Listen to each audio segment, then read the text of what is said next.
Welcome, everyone, to another episode of Embrace the Echo Grief Talks, where we embark on journeys of resilience, love, and hope. I'm Stephanie, and along with me is Coach Boy. We will be your host for today's episode.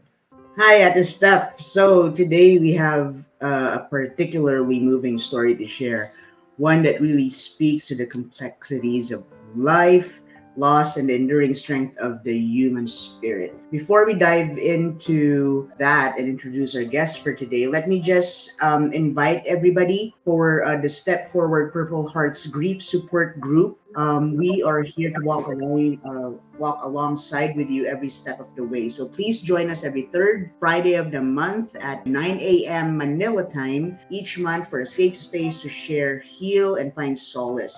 Yes, Coach, thank you. And today we are honored to be joined by JB, who graciously offers us a glimpse into his deeply personal journey through the highs and lows of fertility, hope, and heartache. And JB's story, or my Kuya JB's story, is a testament of resilience found in the face of adversity as he and his wife navigates the challenges of fertility struggles. The joyous anticipation of expecting twins and the heartbreaking loss that follow their journey. Through JB's candid reflections, we gain insight into the profound impact of grief on relationships as he shares the struggles faced alongside his wife during their journey of healing. So, without further ado, let me introduce and have the honor to introduce our guest for today. Let's invite and welcome Kuya JB Ramos.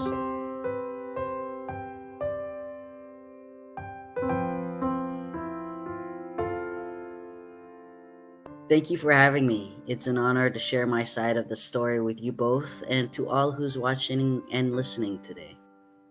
The honor is truly ours. Your willingness to open up and share such a personal journey is deeply appreciated. Absolutely, and we know that your story will resonate with you and so many who have faced similar challenges. No, but before we dive into the questions, how are you today, Kuya? How it's early in the morning, 7 a.m.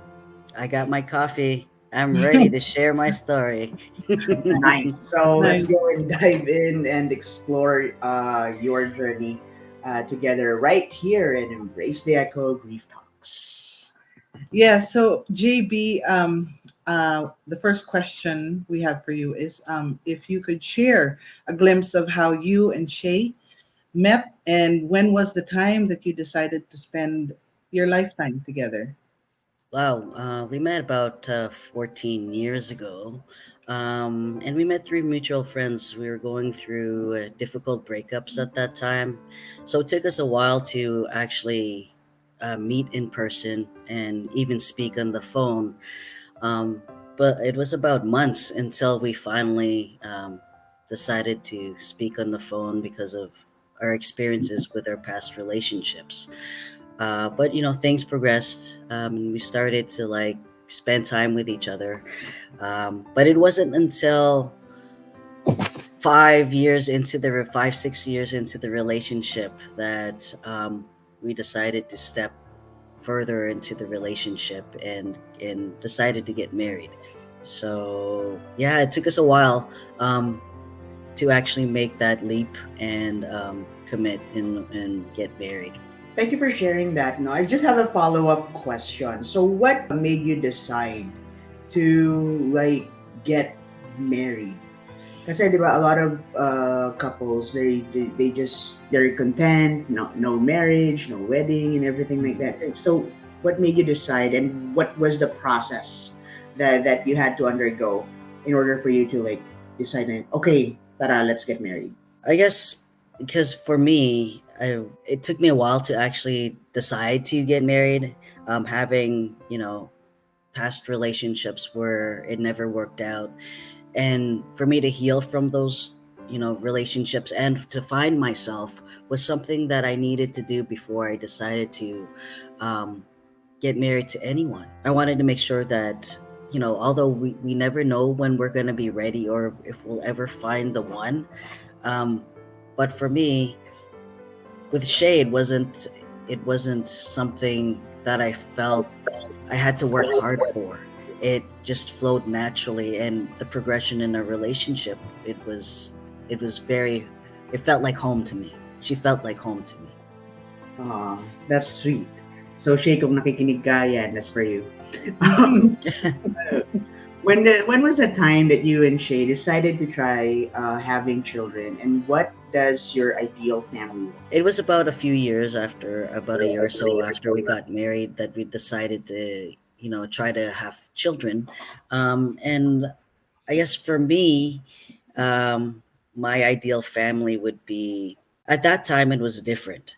When we were planning and having that big hopes of having kids, running around, house, the typical thing that a lot of newlyweds would aspire to be. But I guess things have changed since then. But visually, in both our minds, we would hope to have what other couples would generally have at that time, in hopes of having kids, that family, a house, and a dog. So kind of like what you see friends and family typically go through when they progress and develop in their relationships. What was the most important lesson that you've learned about fatherhood, parenthood, and how do you intend to pass it on to your children at that time? I think generally that hasn't changed in terms of what I learned about fatherhood. It's just to be present and to be there to support your children growing up, to spend time with them and encourage them to be better versions of themselves every day. Seeing my nieces and nephews when I can. Whenever I see them, it kind of makes me feel that as a even if as a tito or a ninong, I could also be that same way when we have our own children, and to be able to be a good role model for them growing up. So, now that you've taken us back to the beginning of you deciding to have your own family, diba? Can you take us to, can you walk us through to the beginning of your fertility journey, Shea, and yours? And what are some of the initial challenges that you had to face? It was a challenge because having to go to the clinic, not knowing what to expect, all the tests and discussions, that was totally new to both of us. We didn't really know the process until we had to go through the doctor, and was weekly, having her to go get blood tests. So a lot of the things were on her. For me, the one thing that I found that I had to come to terms with was, because in our type of fertility journey, it wasn't, I had to get over the fact that the baby biologically was not mine.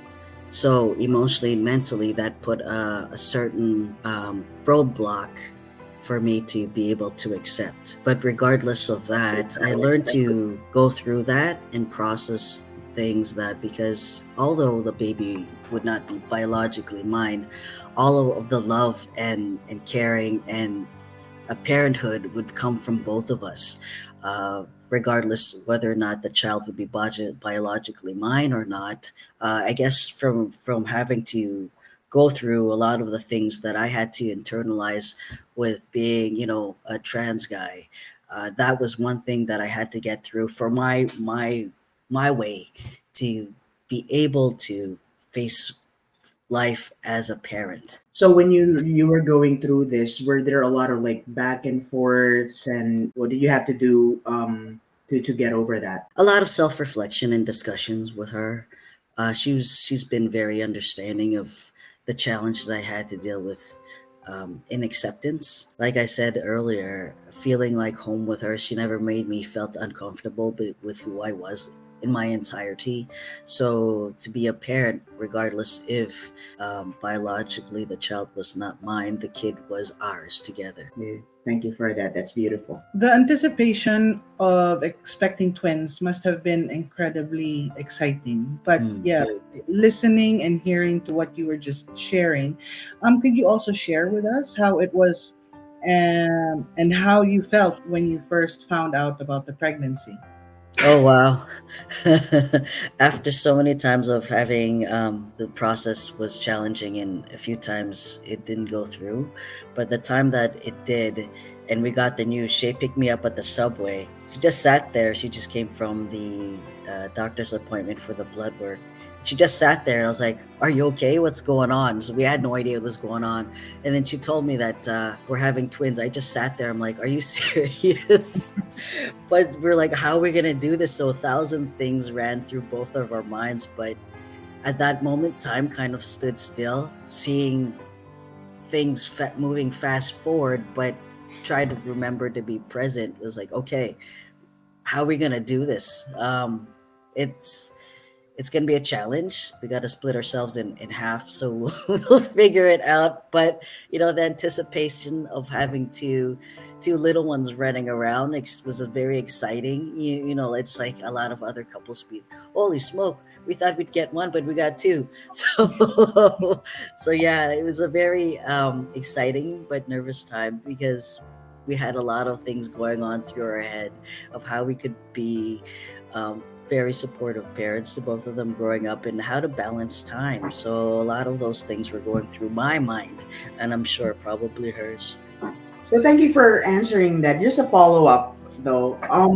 So were there like planning ahead? Because when somebody's preparing, but you intend to plan how to rearrange your lives and how to, and then you start to like buy stuff and those kind of stuff in preparation for twins. Mm-hmm. What's the most memorable thing for you that you planned uh, in anticipation of your twins? Oh yeah, there we did buy stuff. We bought clothes, we bought diapers, we bought, and some of them we still have. So I guess just the excitement of how we're gonna dress them. What are they gonna wear? We don't know what they're gonna look like. What outfits are they gonna dress the same? Do we want them to have their own individual outfits or dress them like typical twins, wearing the same things wherever we go? So are we gonna get a stroller that has two seats? Those things when you would go out and window shop. So in that way it was exciting to anticipate, okay, we don't have to buy one but two.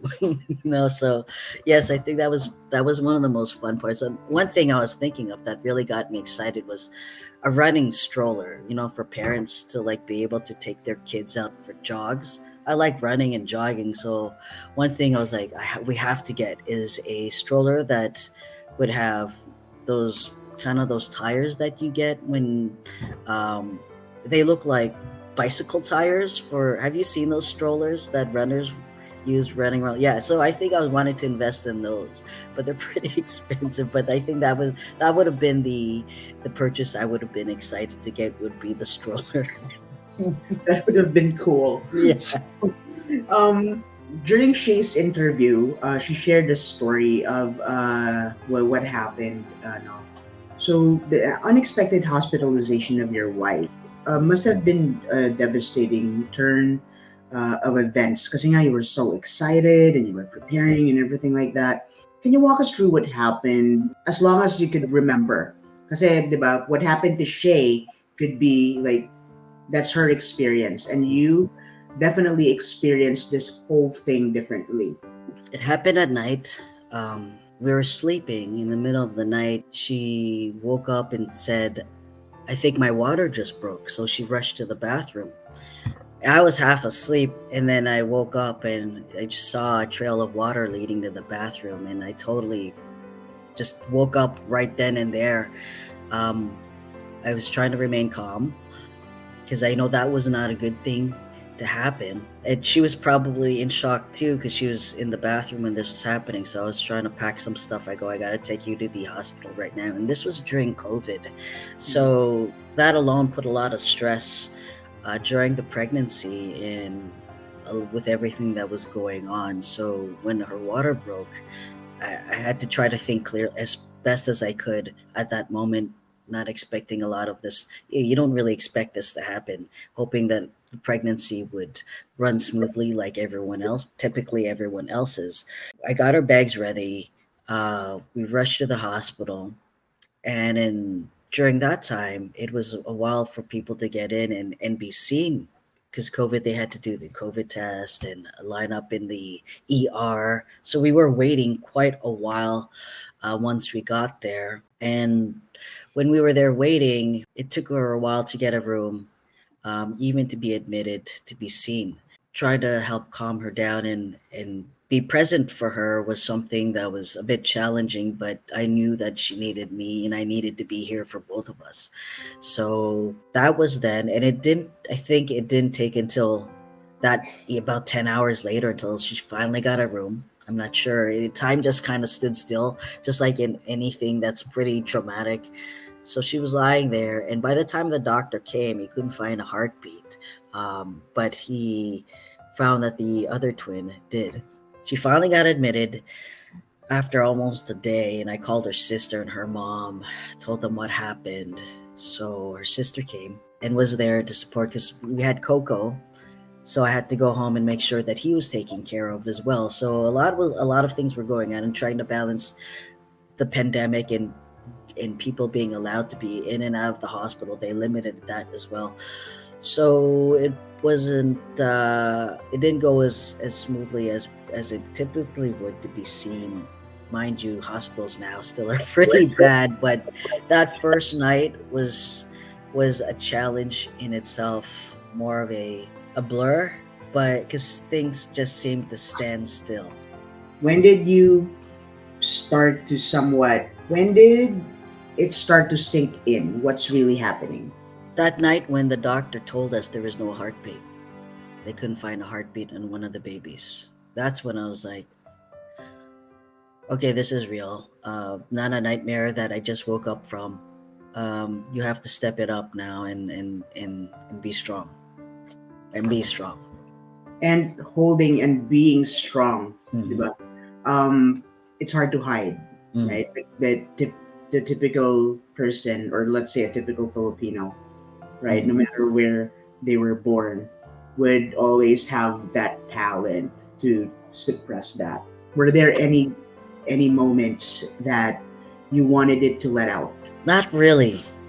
Um, After that time that it happened, I would be questioning, typical or not so typical way of having to deal with something traumatic like that was question God, if people call them God.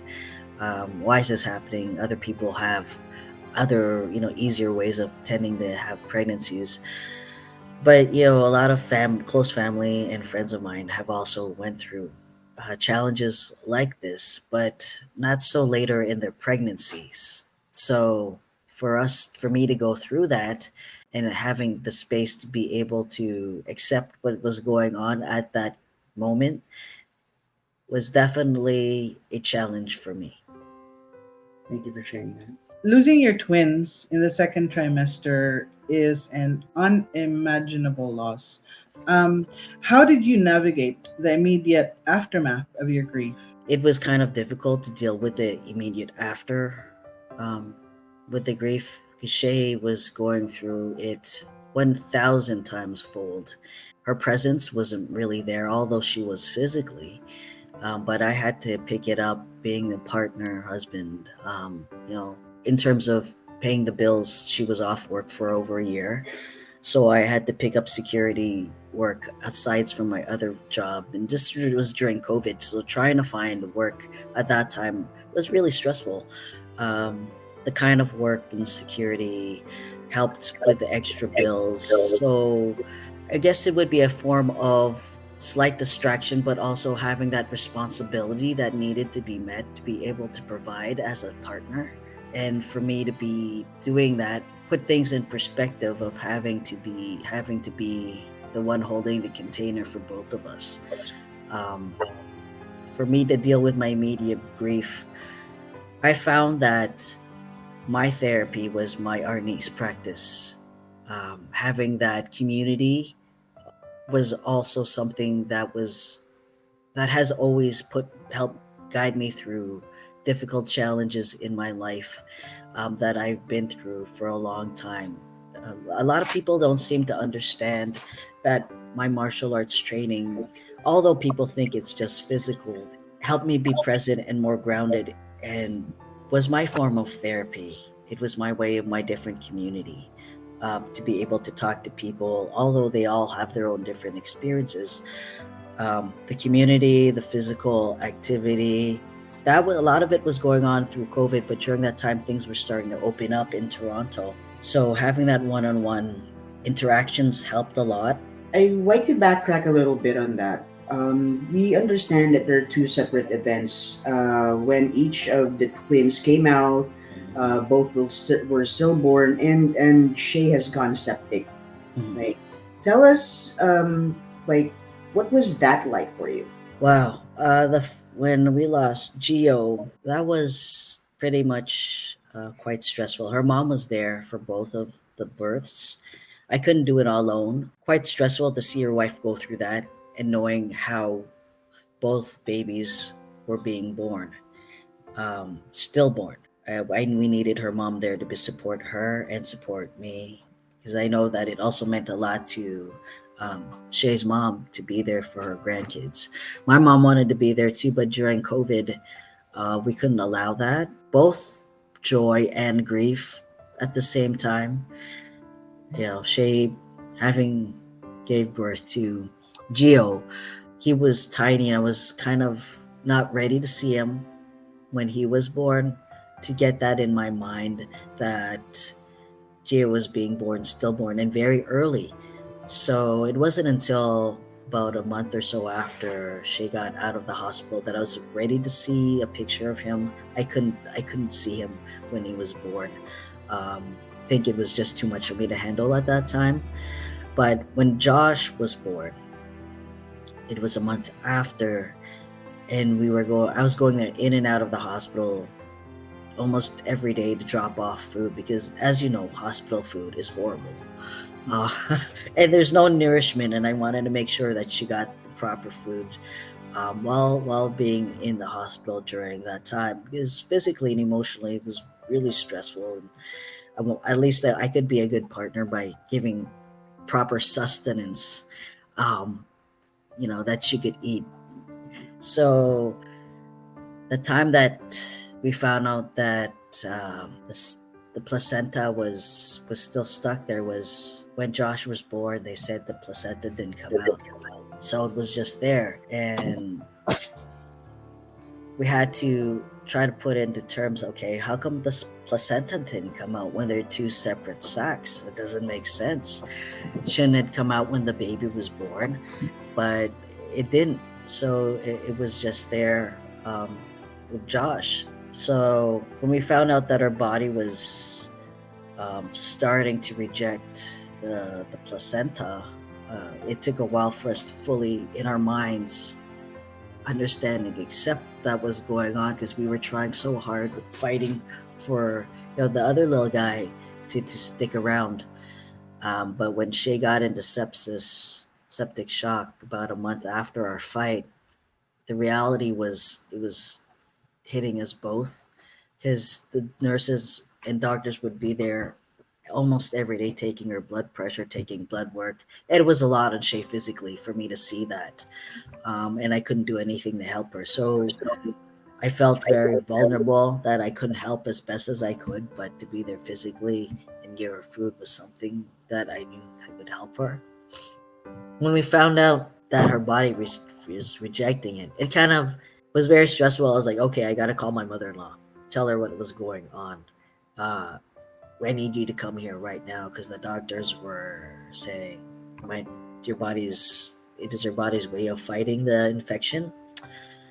She got into a high fever, her palpitations, and it eventually progressed that she was getting seizure, almost a seizure. So they called a couple of doctors in.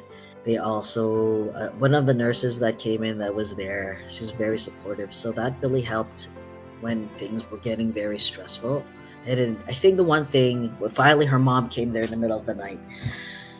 And at that point, Shay was getting septic. She started to convulse. The doctors had to give her medications, and I had to step out of the room. It was very hard for me to see. Finally, um, things. I waited outside in the hallway while all of this was happening.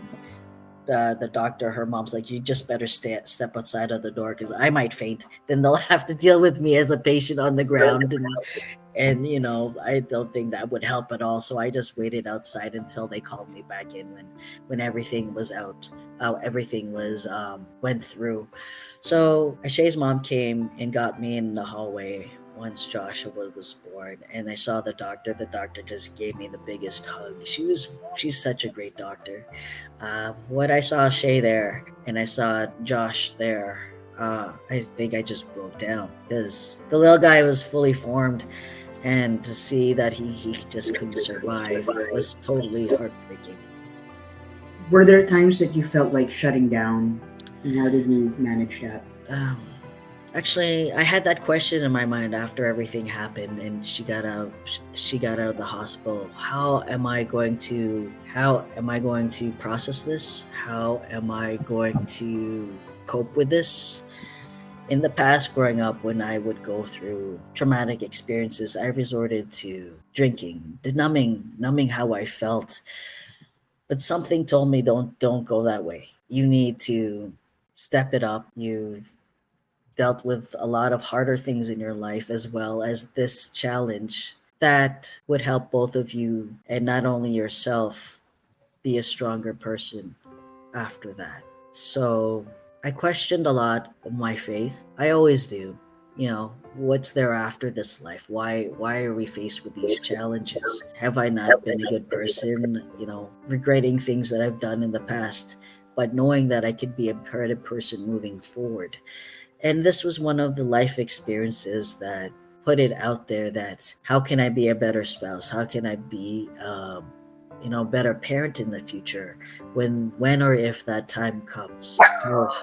Who's that doggy? How can I how that's so cute.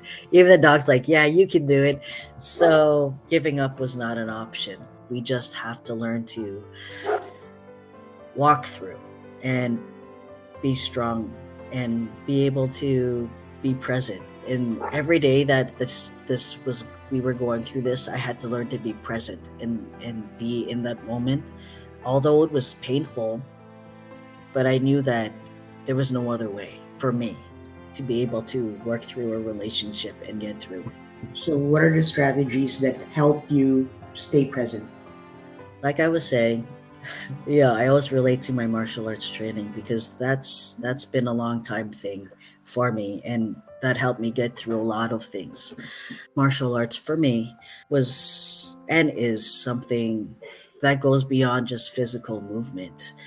It helps me be present both mentally and spiritually, because doing that almost daily helps me be reminded of myself in my body. It's kind of hard to explain, even though I talk about being a martial artist, because that's something that I've done ever since I was a child. And when I hit things that challenge me, it makes me be mindful of how can I overcome this challenge, whether it goes past the physical, emotional, what life throws at you. There are always openings and ways that you can navigate through things.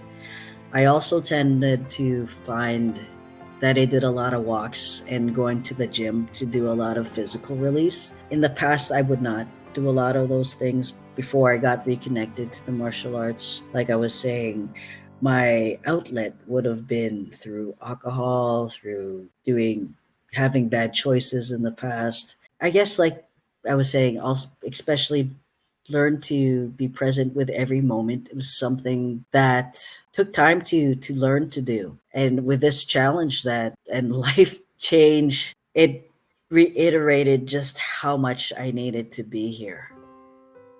If that makes any sense. These strategies, JB, that you mentioned, have these always worked for you?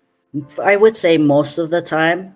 There were some times that being present and mindful, definitely, just being human, that they don't work. That you just kind of question, what's the point of this? Do I just want to go out and buy whatever alcohol I'd like to drink? But then thinking about how is that going to help me?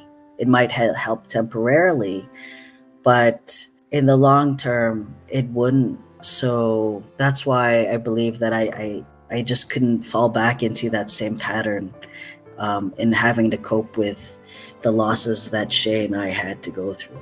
So, Kuya, in the midst of profound sorrow, how did you find moments of hope and healing? That's a good question. About a month after, when we were going through all these losses, I got a call and a reconnection with doing empowerment self-defense and trauma-informed self-defense. Out of the blue, I would have never expected this call. So to actually teach it at one of the shelters here in Toronto. This was during COVID when things were opening up. So I can't help but emphasize that because a lot of stress was going on. And to be able to have this opportunity to reconnect and in doing that in person brought me some hope to realize that it's just not about living in this grief every day, and that other people you can help other people going through things as well. So when I got this call, I told my friends, and old colleagues what was going on, and they were very supportive, especially in the work that they do. They also deal with a lot of people who are going through different types of trauma, um, in the gender-based violence, IP interpersonal violence, those kind of areas. So they were deciding to bring it in Toronto. When I had these talks with them, it also helped in healing.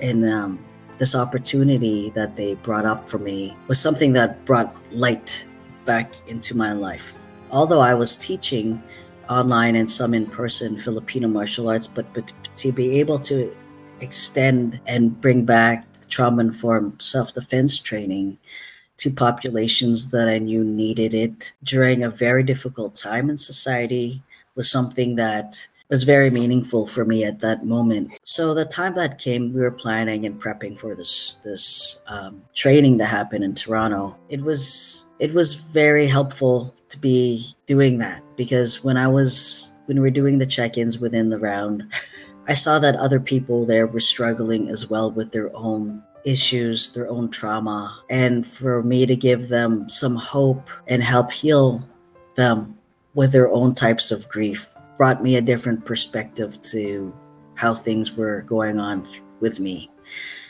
We all have our own traumatic stories, and to have that space and compassion during the grief that I was going through and hold space for all of them to share was very humbling because we were all going through different types of grief at the same time. For me, realizing that I have the opportunity and the ability to help other people go through what they have to go through while me healing on my own was something that I found very encouraging for me as a person, as a human being, because I realized that we're all interconnected in some way and that there will always be other people that could help benefit from our stories or even just being there. During that training that I did, coming out of that week with these participants brought me back and reminded me that there is life outside of the grief, because a lot of them were going through a lot more difficult things in their journeys here. So seeing it in a more broader perspective brought me more present towards why I'm here and what I'm doing, and moving forward with healing. I've also had my share of loss and grief, and I truly understand also and appreciate and resonate with what you said that it's all a different story for everyone. And grieving the loss of a child can deeply impact a relationship. Can you shed some light on the loss and how it affected your relationship with your wife and how you supported each other through the grieving process? Wow, that was really difficult on both of us. She wasn't present for months, almost for the whole year. To have her as my partner, as my wife, was something. A relationship was very rocky, to be honest.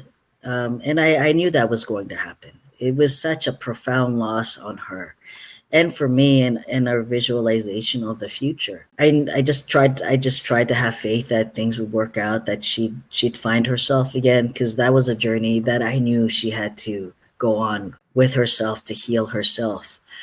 Uh, There was therapy. We had to go through some therapy to be able to work through a lot of the challenges. And I think initially when it first happened, it was a shock when we lost the boys for both of us. And then I knew from there, okay, she needed the time to heal physically and emotionally and spiritually, because a lot of the things that you were questioning about yourself, about the relationship, and about the universe, about God. Why would these things happen? So when that hit both of us, it hit her a lot harder. And for me to be able to see that and not being able to help her go through that and make her to that person who she was before the losses. Because when we had the losses, I lost her. She was not the wife that I married. She was not the person I knew before. That was the hard part, not being able to help her go through that. I could be there. I could be doing the one laundry, the cooking, the cleaning, and she would just be sitting there in her own world, not even taking the dog out for a walk. And it was all baby steps, to be honest, one day at a time. And each day, I was hoping things would get better, having that faith that things would. But I knew I had to step up and still be able to pay the bills, take care of our dog Coco, make sure we had dinner, do groceries, the laundry, with all of the things that both of us would do. It was all on me. So a lot of the house chores, a lot of being present was on me because she was too busy taking care of herself. So days turned into months. Her grief was just getting darker once reality was hitting her. And when she was going through, I remember the nurses would say, okay, you're going to start lactating soon. And when that happened, that was a different reality, seeing her pump and feeling helpless, because I knew that we didn't have the boys for her to be able to give the milk to. And that hurt a lot too. I could just be as supportive as I can and say, okay, I'll support you if you want to continue donating the milk to other mothers who will benefit from it, instead of it going to a waste, because I know that we knew that a lot of babies needed that nourishment that we could provide. But to see her go through that was difficult to see. And after that, there were times that I'd see a little glimpse of Shay, who she was before. But then it would be this up and down kind of relationship for about a year or so. And during that time, I had to find things that would help us find our way back to each other. One of the therapy sessions I went to said, why don't you try going on monthly dates? So we took it in baby steps. We'd plan for a date and go to a different restaurant, try something different, just to get out of the house rather than self-isolate, because that's all she was doing, was not wanting to socialize, not wanting to see people, not wanting to see family or friends. So the weekly dates, sorry, the monthly dates helped, and we still do that until now. So that kind of brings us back to like trying to reconnect as a couple. I think another thing that also helped was learning to have conversations after that, having those hard conversations instead of ignoring it, because a lot of anger and a lot of frustration was coming out, and every little thing I would do, she'd get upset at, and I didn't know why until I kind of like stepped back and always remind myself what happened. She's not the same person.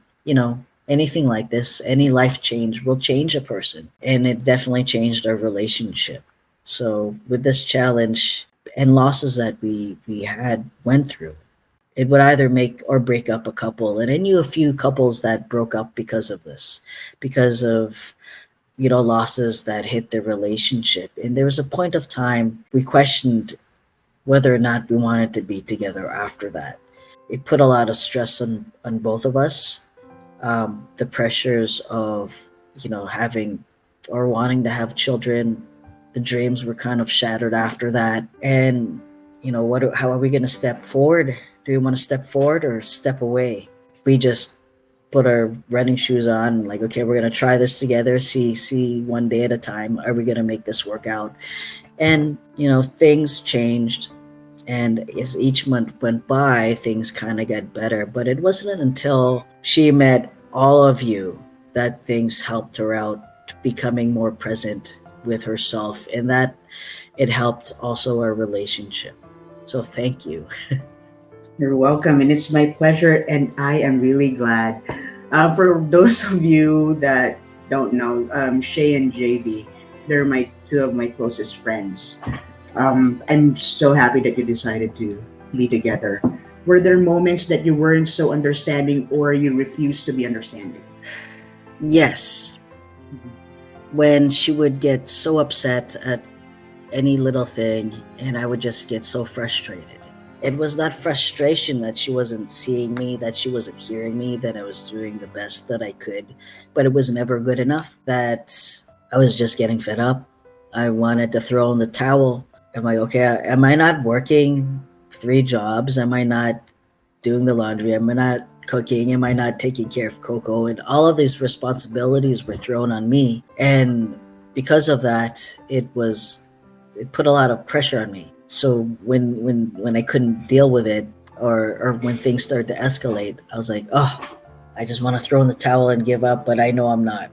Mhm. So that's when I just kind of had to find a way to figure out to not throw in the towel, not to give up, and not do a lot of the things that could jeopardize our relationship as a couple. And looking back in recollection, what were some of the most challenging moments that you had to face during your journey of grief and healing? What was the most challenging was to be understanding when she was frustrated or not there. Uh, it was hard to see her go through a lot of that, and I know that she is still, and it would always be there. But one thing I have to always remind myself that any losses, any challenges that fall before anyone will change them. And for me to be a better spouse, a better person, is to have that openness and understanding, um, to be there and be present. When things happen, it's very difficult at that moment, but it's when time goes by, you kind of tend to see things in a more broader perspective. But in that moment, that's all you can be, is in that moment, rather than seeing it so far ahead in the future. And when things kind of get a lot of stressful, or you kind of put things worrying about what's going to happen in the future and to deal with things, I always try to remind myself to be here in the present, because that's the only thing you can deal with, diba? Despite the challenges, were there any moments or unexpected beauty or growth that emerged from your experience? I would say yes. Me and Shay has grown as a couple, and a lot stronger outside of where we almost broke up. So I guess a lot of people did not know that we were almost going to break up during that very stressful time. Seeing how much we've progressed together and as individuals, and finding that strength that we never thought that we had, was something really, I hope, inspires other people. Yeah, we hear other people, oh wow, how did you go through that? That's such a difficult thing, because a lot of people cannot fathom this kind of life experience to happen to them. Realizing that we're going through it and have went through something that is in a lot of people's nightmares makes me find that there is strength within loss, and hope in darkness. You know, that darkness that we saw lasted over a year. And, there's some glimpses of it sometimes, but knowing that we can navigate through that together, and one day at a time, is something that I find is is hopeful for me. And what advice would you offer to others who may be going through the similar journey of loss and healing? Take things one day at a time. Be present when you're in that darkness, and your life just turns upside down. Realize that there are ways that you can get through it, because for grief, for a lot of people, and how different people, your future is one that you create, And although it's as painful at that moment, and you'll always have that empty feeling, you know, with that person that has experienced that with you, remember that you're there together. And to be able to face these kind of challenges, you have to learn how to, I would say, do a lot of self-reflection, because it really challenges you as a person, as a partner. And how do you want to learn to go through that and to be a beacon of inspiration to other people? When I was going through it, something just told me, when you have that chance to be a parent, or even someone that other people will look up to when you go through this, how do you want to be? How can you help show them that this kind of traumatic experiences doesn't have to take you down a path of darkness? Although it was hard for the over a year to be able to balance home life and all the, and being an instructor as a teacher, I see that we all have our different hats that we wear in life. But to be able to wear one hat every day where everyone's able to see you as that same inspirational person, whether if it's at home or it's at work or if it's being a teacher, is something that I hope to be able to pass on to other people that would learn from my life and my story.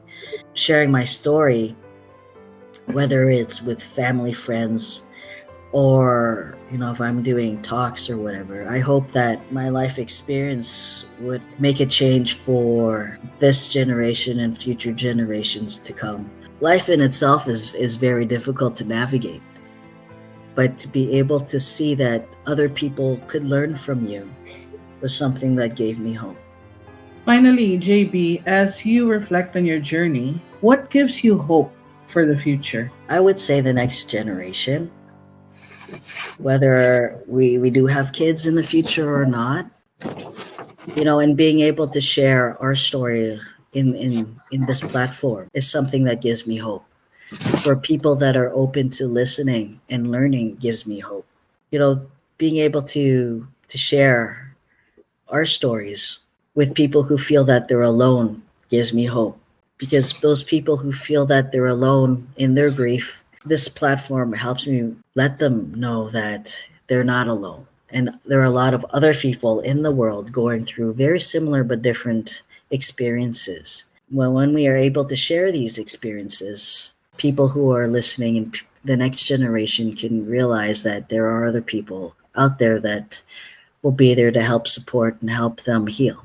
Thank you so much for being with us, Kuya, no, and for being vulnerable. I know that it was not that easy, but I hope both of us made you comfortable enough to be able and safe, diba? To be able to share your story with us. So at this step, you wanted to thank Kuya JB. Yes, absolutely, JB. Your openness and vulnerability have allowed us to explore the profound depths of love, loss, and resilience in a way that truly honors your experience. And to our listeners and viewers out there, we hope that Kuya JB's story has resonated with you, offering solace and inspiration in your own journeys through grieving. Remember, you're not alone in your struggles, and there is strength to be found in sharing our stories and supporting one another through difficult times. I'd also like to add that with Step Forward Purple Heart's Grief Support Group, our door is always open, as we are just an email away. Or click the link in the description below to register to our monthly support meetings. Join us every third Friday at 9 p.m. Eastern Time, Saturday at 9 a.m. Manila time of each month for a safe space to share, heal, and find solace. And as always, if you've found value in today's conversation, we invite you to share this episode with others who may benefit from hearing JB's story. So don't forget to click that subscribe button and notification button to be notified with the next episodes of Embrace the Echo Grief Talks. Thank you for joining us on this journey of empathy, understanding, and hope. Until next time, take care of yourselves and each other. I'm Stephanie and joined with Coach Ploy and JB, signing off for Embrace the Echo Grief Talks.